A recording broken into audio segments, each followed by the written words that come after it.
Hello friends! So today we are going to read a short story by Satyajit Ray known as Anath Babu's Terror. We will read the whole story in this video itself. So let's start. I met Anath Babu on a train to Raghunathpur where I was going on a holiday. I worked for one of the dailies in Calcutta. The pressure of work over the last few months had been killing. I definitely needed a break. Besides writing being my hobby, I had ideas for a couple of short stories that needed further thought, and I needed peace and quiet to think. So I applied for 10 days leave and left with a packet of writing paper in my suitcase. There was a reason for choosing Raghunathpur. An old college mate of mine, Biren Biswas, had his ancestral home there. We were chatting in the coffee house one evening talking of possible places where one might spend one's holiday when I heard that I had applied for leave. Biren promptly offered me free accommodation in Raghunathpur. I would have gone with you, he said, but you know how tied up I am at the moment. You won't have any problem, though. Bharadwaj will look after you. He's worked for our family for 50 years. Our coach was packed. Anand Babu Mitra happened to be sitting right next to me. He was around 50, not very tall, hair parted in the middle, a sharp look in his eyes, and an amused smile playing on his lips. But his clothes, he appeared to have dressed for a role in a play set 50 years ago. Nobody these days wore a jacket like that or such collars, glasses, or boots. We began to chat. It turned out that he too was going to Raghunathpur. Are you also on a holiday? I asked. But he did not answer and seemed to grow a little pensive.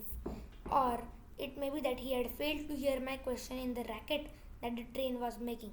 The sight of Biren's house pleased me very much. It was a nice house with a strip of land in the front that had both vegetables and flowers growing in it. There were no other houses nearby, so the possibility of being disturbed by the neighbors was non existent. Despite protests from Bharadwaj, I chose the room in the attic for myself. It was an airy little room, very comfortable and totally private. I moved my thing upstairs and began to unpack. It was then I realized I had left my razor blades behind. Never mind, said Bharadwaj. Kundu Babu's shop is only 5-minute walk from here. You'll get your blades there. I left for the shop soon after tea at around 4 p.m. It appeared that the place was used more or less like a club. About 7 middle-aged men were seated inside on wooden benches, chatting away merrily. One of them was saying rather agitatedly, well, it's not something I've only heard about. I saw the whole thing with my own eyes. Alright, so it happened 30 years ago, but that kind of thing cannot get wiped out from one's memory, can it? I shall never forget what happened, especially since Haladar Datta was a close friend of mine. In fact, even now, I can't help feeling partly responsible for his death.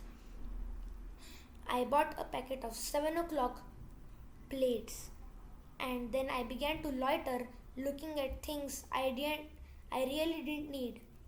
The gentleman continued, just imagine my own friend laid a bet with me for just 10 rupees and went to spend a night in the west room. I waited for a long time the next morning for him to turn up, but when he didn't, I went with Jiten Bakshi, Haricharan Saha, and a few others to look for him in the Haldar mansion. And we found him in the same room, lying dead on the floor, stone cold, his eyes open, staring at the ceiling. The naked fear I saw in those eyes could only mean one thing. I tell you, ghosts. There was no injury on his person, no sign of snake bite or anything. So what else could have killed him but a ghost? You tell me? Another 5 minutes in the shop gave me a rough idea of what they were talking about. There was apparently a 200-year-old mansion in the southern corner of Raghunathpur which had been once owned by the Haldars, the local zamindars. It had been laid It had lain abandoned for years. A particular room in this mansion that faced the west was supposed to be haunted, although in the last 30 years no one had dared to spend a night in it. After the death of Haladar Datta, the residents of Raghunathpur still felt a certain thrill thinking of the unhappy spirit that haunted the room. The reason behind this belief was both the mysterious death of Haladar Datta and the many instances of murders and suicides in the history of the Haldar family. Intrigued by this conversation, I came out of the shop to find Anath Babu Mitra, the gentleman I had met on the train, standing outside, a smile on his lips. Did you hear what they were saying? He asked. Yes, I couldn't help it. Do you believe in it? In what? Ghosts? Yes. Well, you see, I have heard of haunted houses often enough, but never have I met anyone who has actually stayed in one and seen anything. So I don't quite. Anand Babu's smile deepened. Would you like to see it? He asked. What? That house? See? See, how do you mean? Only from the outside. It's not very far from here, 1 mile at the most. If you go straight down this road, past the twin temples, and then turn right, it's only a quarter of a mile from there. The man seemed quite interesting. Besides, there was no need to return home quite soon, so I went with him. The Haldar mansion was not easily visible. Most of it was covered by a thick growth of wild plants and creepers. Only the top of the gate that towered above everything else was visible a good 10 times before one reached the house. The gate was really huge. The Nahabat Khana over it was a shambles. A long drive led to the front veranda. A couple of statues and the remains of a foundation told us that there used to be a garden in the space between the house and the gate. The house was strangely structured. There was absolutely nothing in that could have met even the lowest of aesthetic standards. The whole thing seemed only a shapeless heap. The last rays of the setting sun fell across a shapeless heap.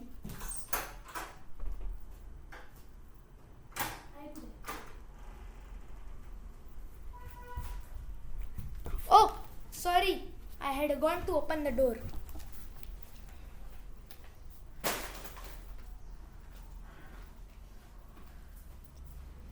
The last rays of the setting sun fell across the mossy walls. Anath Babu stared at it for a minute. Then he said, as far as I know, ghosts and spirits don't come out in daylight. Why don't we, he added, winking, go and take a look at that room? The west room? The one, yes, the one in which Haladar Datta died. The man's interest in the matter seemed a bit exaggerated. Anath Babu read my mind.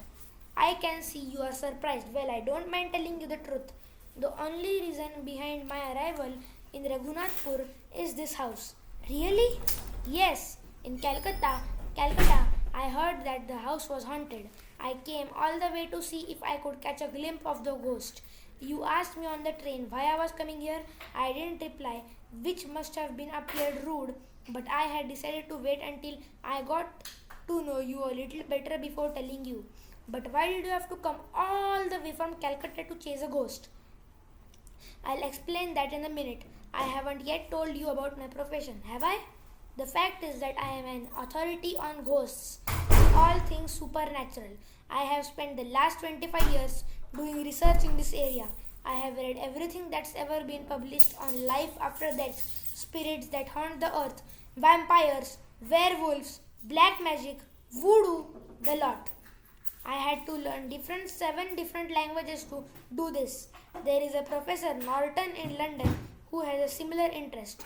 I have been in correspondence with him over the last 3 years. My articles have been published in well-known magazines in Britain. I don't wish to sound boastful, but I think it would be fair to say that no one in this country has much knowledge about these things as I do. He spoke very sincerely. The thought that he might be telling lies or exaggerating did not cross my mind at all. On the contrary, I found it quite easy to believe what he told me, and even felt some respect for the man. After a few moments of silence, he said, I have stayed at I have stayed in at least 300 haunted houses all over the country. Goodness! Yes, in places like Jabalpur, Cherrapunji, Kanthi, Katoa, Jodhpur, Azimganj, Hazaribagh, Shiuri, Barsat, and so many others. I have stayed in 56 dak bungalows and at least 30 indigo cottages. Besides, there are about 50 haunted cottages in Calcutta and its suburbs where I have spent my nights. But Anand Babu stopped. Then he shook his head and said, "The ghosts have eluded me. Perhaps they like to visit only those who don't want to have anything to do with them. I have been disappointed time and again. Only once did I feel the presence of something strange in an old building in Tiruchirappalli, near Madras. It used to be a club during British times. Do you know what happened? The room was dark and there was no breeze at all. Yet each time I tried to light a candle, someone or something kept snuffing it out. I had to waste 12 matchsticks. However, with the 13th, I did manage to light the candle, but as soon as it was lit, the spirits vanished.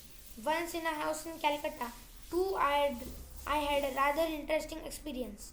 I was sitting in a large room as usual, waiting for something to happen, when I suddenly felt a mosquito bite my scalp. Quite taken aback, I felt my head and discovered that every single strand of my head hair had disappeared. I was totally bald. Was it really my own head or had I touched something else? But no, the mosquito bite was real enough. I switched on my torch quickly and peered into the mirror. All my hair was intact. There was no sign of baldness. There were only two these were the only two ghostly experiences I have had in all these years. But I had given all hope of finding anything anywhere. But recently I happened to read in an old magazine about this house in Raghunathpur. So I thought I'd come and try my luck for the last time. We had reached the front door. Anand Babu looked at his watch and said, "The sun sets today at 5:31 p.m. It's now 5:15. Let's go and take a quick look before it gets dark." Perhaps his interest in the supernatural was contagious. I readily accepted his proposal. Like him, I felt eager to see the inside of the house and that room in particular. We walked in through the front door. There was a huge courtyard and something that looked like a stage. It must have been used for pujas and other festivals. There was no sign of now of the joy and laughter it must once have witnessed. There were verandas around the courtyard. To our right lay a broken palanquin. Beyond it was a staircase going up. It was so dark in the staircase that Anand Babu had to take a torch out of his pocket and switch it on. We had to demolish an invisible wall of cobwebs to make our way. When we finally reached the first floor, I thought to myself, it wouldn't be surprising at all if this house did turn out to be haunted. We stood in the passage and made some rough calculations. The room on our left must be famous West Room, we decided. Anand Babu said, "Let's not waste any time. Come with me." There was only one thing in the passage, a grandfather clock. Its glass was broken, one of his hands was missing, and the pendulum lay to one side. The door to the west room was closed. Anand Babu pushed it gently with his forefinger. A nameless fear gave me goose pimples. The door swung open, but the room revealed nothing unusual. It may have been a living room once. There was a big table in the middle with a missing top. Only the four legs stood upright. An easy chair stood near the window. Although sitting in it now would not be very easy, as it had lost one of its arms and a portion of its seat. I glanced up and saw the bits and pieces of an old-fashioned hand-pulled fan still hung from the ceiling. It didn't have a rope. The wooden bar was broken and its main body torn. Apart from these objects, the room had a shelf that must once have held rifles, a pipeless hookah, and two ordinary chairs, also with broken arms. Anand Babu appeared to be deep in thought. After a while, he said something. "Can you smell something?" "Smell what?" I asked. "Incense, oil, and burning flesh, all mixed together." I inhaled deeply, but could smell nothing beyond the usual musty smell that comes from a room that has been kept shut for a long time. So, I said, why? No, I don't think I can. Anand Babu did not say anything. Then suddenly he struck his left hand with his right and exclaimed, God, I know this smell well. There is bound to be a spirit lurking about this house. Though whether or not he'll make an appearance remains to be seen. Let's go. Anand Babu decided to spend the following night in the Haldar mansion. On our way back, he said, I won't go tonight because tomorrow is a moonless night, the most appropriate time for ghosts and spirits to come out. Besides, I need a few things which I haven't got with me today. I'll bring those tomorrow. Today I had come only to make a survey. Before we parted our company near Biren's house, he lowered his voice and said, please don't tell anyone else about my plan. From what I heard today, people are here so superstitious that and easily frightened them they might actually try to stop me from going in if they came to know of my plan. And he added, please don't mind if that I didn't ask you to join me. One has to be alone, you see, for something like this. Let's continue. I sat down the next day to write, but could not concentrate. My mind kept going back to the west room in that mansion. God knew what kind of experience awaited Anand Babu. I could not help feeling a little less restless and anxious. I accompanied Anand Babu in the evening right up to the gate of the Haldar mansion. He was wearing a black high-necked jacket today. From his shoulder hung a flask and in his right hand he carried the same torch he had used the day before. He took out a couple of small bottles from his pocket before going to the house. Look, he said, this one has a special oil made with my own formula. It is an excellent mosquito repellent.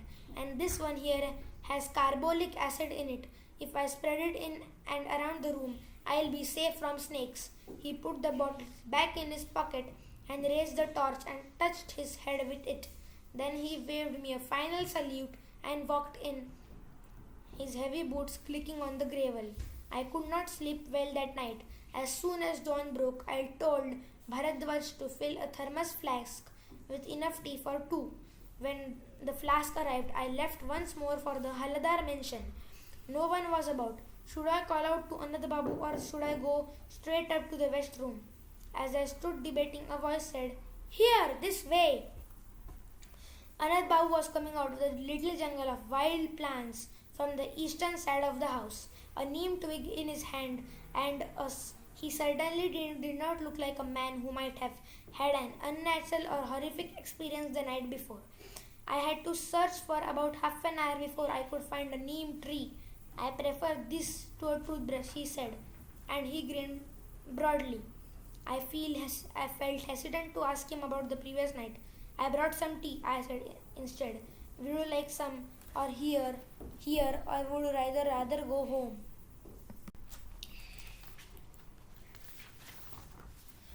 Oh, come along, let's sit by that fountain. Anand Babu took a long sip of tea and said, ah, with great relish. Then he turned to me and said with a twinkle in his eye, you are dying to know what happened, aren't you? Yes, a little.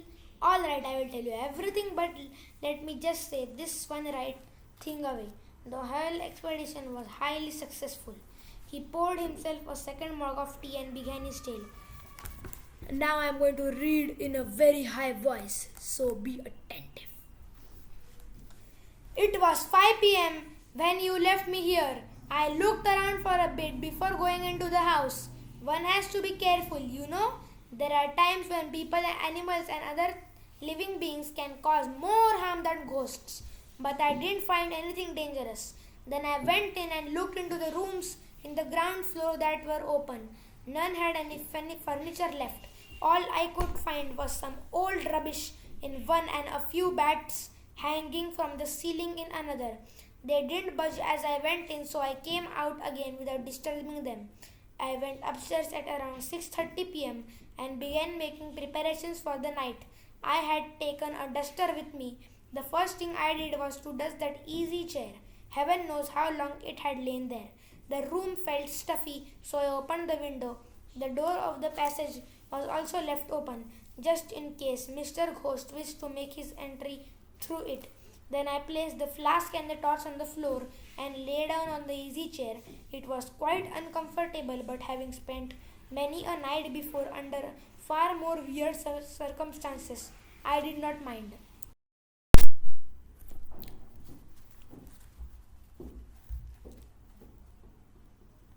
The sun had set at 5:30. It grew dark soon and the smell grew stronger. I usually don't get worked up, but I must admit last night I felt a strange excitement. I couldn't tell you the exact time, but I guess it must have been around 9 p.m. when a firefly flew in through the window and buzzed around the room for a minute before flying out. Gradually, the jackals in the distance stopped their chorus and the crickets fell silent. I cannot tell when I fell asleep. I was woken by a noise. It was the noise of a clock striking midnight. A deep yet melodious chime came from the passage. Now, fully awake, I noticed two other things. First, I was lying comfortably in the easy chair. The torn portion wasn't torn anymore, and someone had tucked a cushion behind my back. Secondly, a brand new fan hung over my head, and a long rope from it went out to the passage, and an unseen hand was pulling it gently. I was staring at these things and enjoying them thoroughly when I realized that from somewhere in the moonless night a full moon appeared. The room was flooded with bright moonlight. Then the aroma of totally unexpected hit my nostrils. I turned out and found a hookah by my side, a rich smell of the best quality tobacco filling the room. Anath Babu stopped. Then he smiled and said, "Quite a pleasant situation, wouldn't you agree?" "Yes," I said, "indeed." "So you spent the rest of the night pretty comfortably, did you?" At this, Anand Babu suddenly grew grave and sank into a deep silence. I waited for him to resume speaking, but when he didn't, I turned impatient. "Do you mean to say," I asked, "that you really didn't have any reason to feel frightened? You didn't see a ghost after all?" Anand Babu looked at me, but there was not a slightest trace of a smile on his lips. His voice sounded hoarse and he asked, "When you went into the room day before yesterday, you did not happen to look carefully at the ceiling?" "No, I didn't think. Why?" "There is something rather special about it. I cannot tell you the rest of my story without showing it to you. Come, let's go in." We began climbing the dark staircase again. On our way to the first floor, Anand Babu said only one thing: "I will not have to chase ghosts again, Sitesh Babu. Never. I have finished with them." I looked at the grandfather clock in the passage. It stood just as it had done 2 days ago. We stopped in front of the west room. "Go in," said Anath Babu. The door was closed. I pushed it open and went in. Then my eyes fell on the floor, and a wave of horror swept over me. Who was lying on the floor, heavy boots on his feet, and whose laughter was that, loud and raucous, coming from the passage outside, echoing through every corner of the Haldar mansion, drowning me in it, paralyzing my senses, my mind? Could it be? I could think no more. When I opened my eyes, I found Bharadwaj standing in the foot of my bed and Bhabatosh Mazumdar fanning me furiously. "Oh, thank goodness you have come around," he exclaimed. "If Siddhucharan hadn't seen you go into that house, heaven knows what might have happened anyway." "Why on earth did you go there anyway?" I could mutter faintly. Last night, Anand Babu. Bhabatosh Babu cut me short. "Anand Babu, it's too late now to do anything about him. Obviously, he didn't believe a word of what I said the other day. Thank God you didn't go with him to spend the night in that room. You saw what happened to him, didn't you? Exactly the same thing that happened to Haldar Datta all those years. Lying on the floor, cold and stiff, the same look of horror in his open eyes, staring at the ceiling." I thought quietly to myself, "No, he is not lying there cold and stiff. I know what's become of Anand Babu after his death. I might find him even tomorrow morning, perhaps, if I bothered to go back. Then he would be wearing a black jacket and heavy boots, coming out of the jungle in the Haldar mansion, a neem twig in his hand, grinning from ear to ear." translated by Gopa Majumdar. So friends, did you understand what happened? The thing you understood, write it in the comments. Thank you and goodbye.